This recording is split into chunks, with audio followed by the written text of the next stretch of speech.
Hi అండి.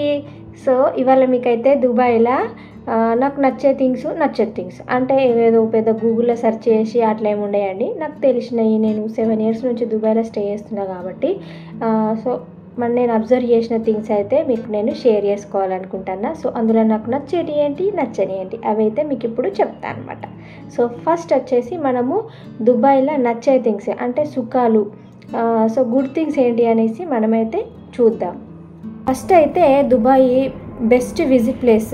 ఎవరైనా vacation రావాలన్నా హాలిడే రావాలన్నా కూడా అంతెందుకు ఎక్కడెక్కడి నుంచో యూరప్ కంట్రీ నుంచి కూడా దుబాయ్లో టైం స్పెండ్ చేయాలి, మంచిగా ప్రదేశాలు తిరగాలి, విజిట్ ప్లేసెస్ మంచిగా ఉంటాయి.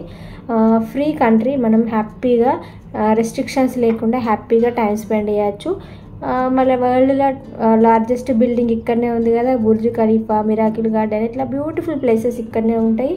మంచి వాతావరణము సూపర్గా ఉంటుంది, మీరు తిరగడానికి అన్నీ ఎక్స్ప్లోర్ చేయొచ్చు. సో ఇదైతే బ్యూటిఫుల్ ప్లేస్ అని చెప్పచ్చు. నెక్స్ట్ వచ్చి నియర్ బై కంట్రీ అనమాట. మన ఇండియాకి నియర్ బై ఉంటుంది, ఓన్లీ 3 hours జర్నీ ఉంటుంది.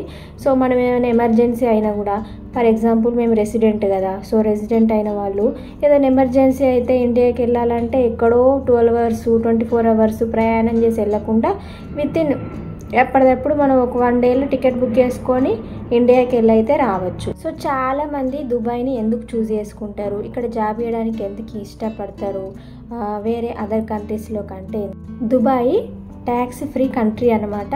ఇప్పుడు వేరే కంట్రీలలోనైతే మనకి శాలరీ ఇంత అమౌంట్ వస్తే ట్యాక్స్ కట్ చేసుకొని మనకి ఇస్తారు కదా, ఇక్కడనైతే అట్లా కాదు, ఫుల్ అమౌంట్ మనకు వస్తుంది. మీరేమన్నా వస్తువులు కొన్నా కూడా, ఒకవేళ మీరు టూరిస్ట్ అయితే మీరు బంగారం కానీ ఇంకేదైనా విలువైన ఎలక్ట్రానిక్స్ కానీ కొన్నారనుకోండి, ఎయిర్పోర్ట్లో మీకు దాని మీద ట్యాక్స్ కూడా మీకు వచ్చేస్తుంది అనమాట. అందుకని ఎక్కువ మంది దుబాయ్ని చూస్ చేసుకుంటారు జాబ్ చేయడానికి. అండ్ లేడీస్కి కూడా ఇక్కడ మంచిగా సేఫ్టీ ఉంటుంది కంపారిటివ్లీ వేరే అదర్ కంట్రీస్ కంటే. ఇక్కడ మనము నైట్ టైం కూడా చాలామంది వర్కింగ్ ఉమెన్స్ ఉంటారు, మంచిగా హ్యాపీగా వెళ్ళొచ్చు రావచ్చు, సేఫ్టీ కూడా బాగుంటుంది. 90% అని చెప్తాను నేను, మిగతా 10% అయితే ఇక అంతటా ఉన్నట్టే ఉంటుంది, కానీ ఇక చిన్నవి ఉంటాయి కదా, అంతే అనుకోండి. సో సినిమా పేరు మర్చిపోయినా నేను, మహేష్ బాబుది భరత్ అనే నేను సినిమాలో ఫైన్స్ ఇట్లా 10,000 20,000 అట్లా పెడతాడు కదా, అది రియాలిటీ అనమాట. దుబాయ్లోనైతే ఫైన్స్ అట్లనే ఉంటాయి. మీరు చిన్న మిస్టేక్ చేసినా కూడా రేపు మార్నింగ్ కల్లా మనకు మెసేజ్ వస్తుంది 10,000 50,000 పట్టుమని అనేసి. సో అందుకని ఇక్కడ ఖచ్చితంగా రూల్స్ రెగ్యులేషన్స్ ట్రాఫిక్ రూల్స్ మంచిగా పాటిస్తూ ఉంటారు. ఫ్యామిలీ టైం చాలామంది ఇప్పుడు వీక్లీ 5 days 6 days వర్క్ చేసిన తర్వాత ఎక్కువ ఇంకా ఫ్యామిలీతో ఎక్కువ టైం స్పెండ్ చేస్తారు, బయట ఎక్కువ తిరగడానికి కూడా ఎక్కువ ఇష్టపడరు అనమాట. సో ఫ్యామిలీ టైం అయితే మనకు మంచిగా ఉంటుంది. నెక్స్ట్ వచ్చేసి దుబాయ్లో ఉన్న కష్టాల గురించి చెప్తా నేను. ఇక్కడ వెదర్ బిగ్గెస్ట్ ప్రాబ్లం అని చెప్పుకోవాలి. ఎందుకంటే ఫుల్ ఎండలు ఉంటాయి. ఇక ఎండలనైతే మనం తట్టుకోలేము. 24/7 ఏసీ నడిచినా కూడా దానివల్ల కొంచెం హెల్త్ ఇష్యూస్ కూడా వస్తూ ఉంటాయి. ఒకటేసారి వెదర్ ఇంక్రీజ్ అవ్వడము, ఎండలు ఇంక్రీజ్ అవ్వడము, తర్వాత డ్రాప్ అవ్వడము, దీనివల్ల కొంచెం హెల్త్ ఇష్యూస్ కూడా వస్తూ ఉంటాయి అన్నమాట. అట్లుంటుంది. ఎండలో కొంచెం ఇబ్బంది అనిపిస్తుంది. గ్రీనరీ కూడా తక్కువ ఉంటుంది. ఎడారి దేశం కాబట్టి గ్రీనరీ కూడా బాగా తక్కువ ఉంటుంది. మన లెక్క గ్రీనరీ అయితే కనబడది. ఇక తెలిసిందే, అబ్రాడ్ కంట్రీలో ఉంటే మన పేరెంట్స్ని అయితే మిస్ అవుతాం. మన పిల్లలు కూడా వాళ్ళ పేరెంట్స్, వాళ్ళ గ్రాండ్ పేరెంట్స్, అమ్మమ్మ తాతలను అయితే మిస్ అవుతూ ఉంటారు. ఇక కొన్ని అకేషన్స్ కూడా మిస్ అవుతాం. మేము కరోనా టైంలో దీని గురించి అయితే బాగా ఇబ్బంది పడ్డాము. ఒక 1 year దాకా ఫ్లైట్లు క్యాన్సిల్ అవ్వడం, మాకు ఎమర్జెన్సీ అయిన సిచ్యువేషన్స్లో కూడా మేము ఇండియాకి వెళ్ళలేకపోయినాము. కొన్ని ఇక ఇబ్బందులు ఉంటాయి అన్నమాట. వాటికి ఇక మనం అడ్జస్ట్ కావాలి. ఇవైతే బ్యాడ్ థింగ్స్ అని చెప్తాను నేను. తర్వాత వచ్చి హౌస్ అలవెన్సెస్.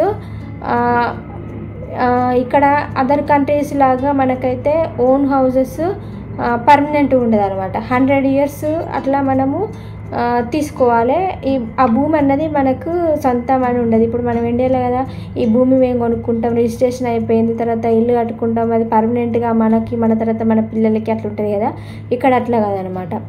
మనం ఒక హౌస్ తీసుకున్నామంటే ఇది 100 years 150 years తర్వాత మనం మళ్ళీ రెన్యువల్ చేయించుకోవాలన్నమాట. అట్లుంటుంది అనమాట. అదొకటి మైనస్ అని చెప్తా.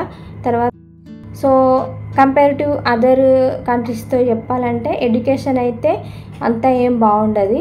ఇంకా పిల్లలకి ఓకే 10th +2 వరకు అయితే ఓకే బాగానే ఉంటుంది. సిబిఎస్ఈ సిలబస్ ఉంటుంది, తర్వాత బ్రిటిష్ కరిక్యులం ఉంటాయి, అన్ని రకాల సిలబస్లు ఉంటాయి.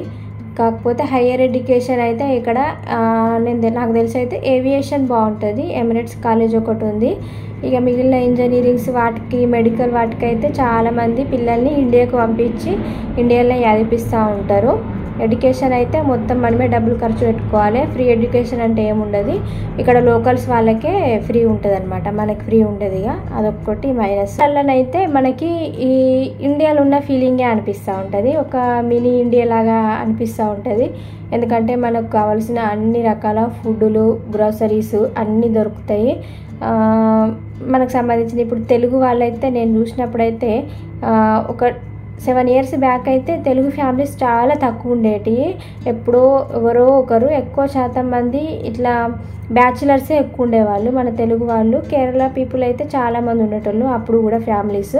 ఇప్పుడు తెలుగు ఫ్యామిలీస్ ఎక్కువ అయిపోయినాయి. రీసెంట్గా మేము బతుకమ్మ ఫెస్టివల్స్, ఇక్కడ అన్ని ఫెస్టివల్స్ సెలబ్రేట్ చేసుకుంటున్నాం. బతుకమ్మ కానీ సంక్రాంతి కానీ అన్ని సెలబ్రేషన్స్ చేస్తూ ఉంటారు అసోసియేషన్స్, తెలుగు అసోసియేషన్స్ వాళ్ళు.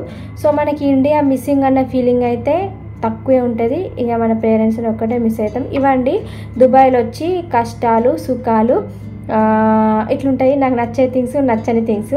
సో వీడియో నచ్చినట్లయితే please like, share and subscribe చేసుకోండి. మీకు ఇటువంటి వీడియోలు ఇంకేమన్నా కావాలంటే నాకు కామెంట్ సెక్షన్లో కామెంట్ చేయండి. ఓకేనా? Thanks for watching. Bye bye.